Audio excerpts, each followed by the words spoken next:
To make an agarose gel, first you need to set up your apparatus. Start by taping the ends of the gel casting tray with autoclave tape. Make sure there is a good seal between the tape and the edges of the tray to avoid leaks.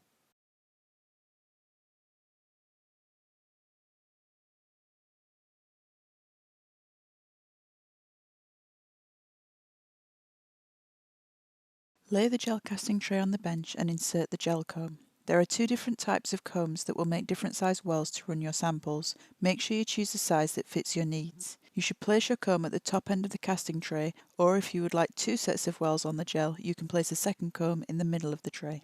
Next, you need to prepare your agarose. First, measure out the required volume of 1 times TAE buffer. For this small casting tray, you need 50 ml. Pour this into a 250 ml flask.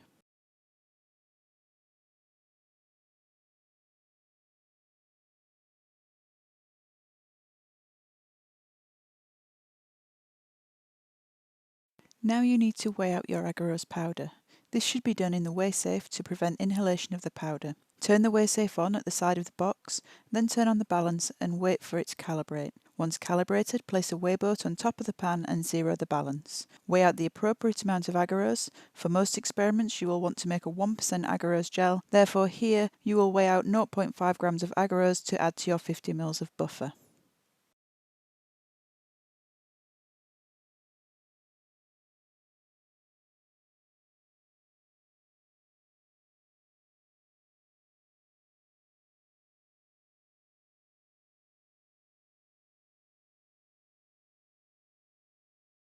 Once you have weighed out the agarose, remove it from the balance and clean your spatula and the balance with Blue Roll and BioCleanse solution. Make sure you turn off all of the equipment as soon as you have finished with it.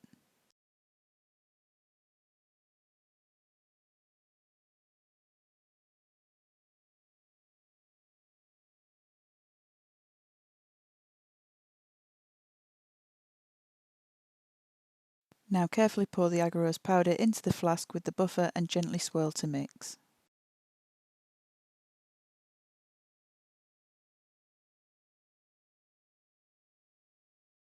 To melt the agarose you will use a microwave. Set the microwave to run for 1 minute, but check the flask after 20 seconds and then more frequently as the agarose heats up and begins to melt. Never leave the agarose unattended in the microwave and do not allow this solution to boil vigorously. Make sure you have a heat-resistant glove as the flask will get hot. To check whether the agarose has melted, remove the flask from the microwave and gently swirl it to look for particles in the buffer. When the agarose has melted sufficiently, you will see a clear solution with just a few grains floating in it. Here you can see the solution is still cloudy and therefore not fully melted.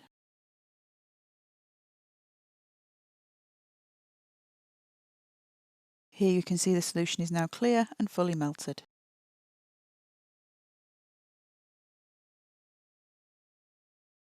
Carefully take the melted agarose back to your bench. Now you need to add CyberSafe so that you are able to visualize your DNA after running your gel. CyberSafe is supplied as a 10,000 times solution, so in this case we would add 5 microliters of CyberSafe to the agarose solution. Once the CyberSafe is added, gently swirl the flask to evenly distribute it within the melted gel, then carefully pour the gel into the casting stand and check for any leaks. If there are no leaks, then leave the agarose on the bench to set. You will know when the gel is set because it will become cloudy.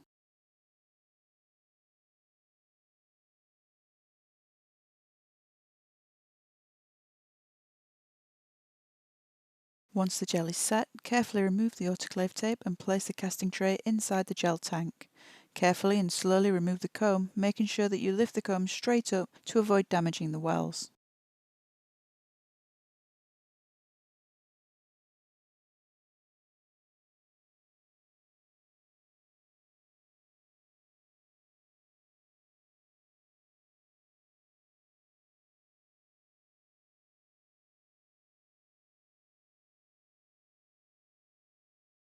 Now add a few hundred mils of 1 times TAE buffer to a jug and carefully pour this into the gel tank. Fill the 2 reservoirs at either end of the tank and then finally add a small amount of buffer over the gel to the fill line on the side of the tank.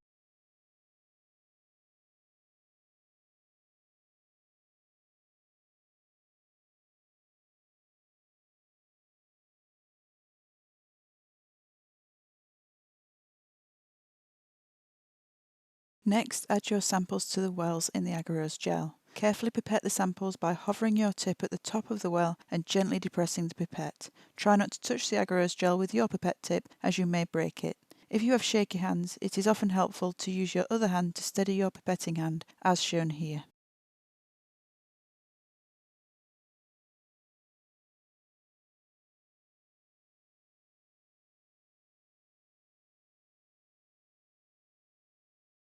Once you have loaded your samples onto the gel, you should fit the lid firmly on top of the tank, making sure that you are connecting the red side of the lid to the red side of the base. Then insert the cables into the power pack, again connecting the red connector to the red socket and the black connector to the black socket. Set the voltage to the required number, often this is 100 volts, and press run on the power pack.